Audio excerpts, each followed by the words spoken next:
C'est triste, mais par facilité ou peut-être par paresse, certains préfèrent taxer de lobbying des décisions qu'ils ne comprennent pas ou avec lesquelles ils ne sont pas d'accord. Et alors on va les accuser d'opacité, de travail de l'ombre, et finalement le lobbying devient quasiment un point Godwin de la politique, où on préfère couper court au débat en renvoyant un peu à cette image de pression, d'opacité, d'influence. Le lobbying, c'est l'organisation du débat démocratique de façon transparente et encadrée, en permettant à chaque intérêt de contribuer à la décision et d'être entendu.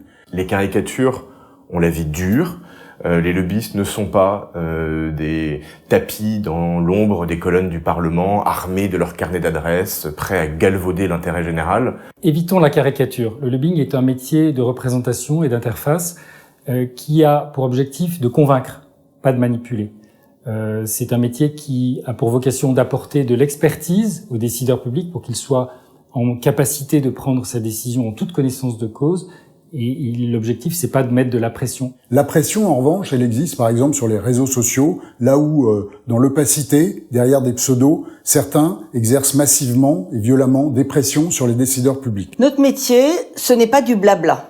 Notre métier, c'est défendre en toute transparence des entreprises sur les enjeux qui les concernent. Donc non, c'est de l'influence, oui, mais de l'influence constructive. Donc, entre le choix d'une forme de violence, de pression exacerbée et non contrôlée, et un lobbying transparent, organisé et enregistré, je crois qu'il est de l'intérêt de l'action démocratique de choisir cette formule qui permet à chacun d'être entendu.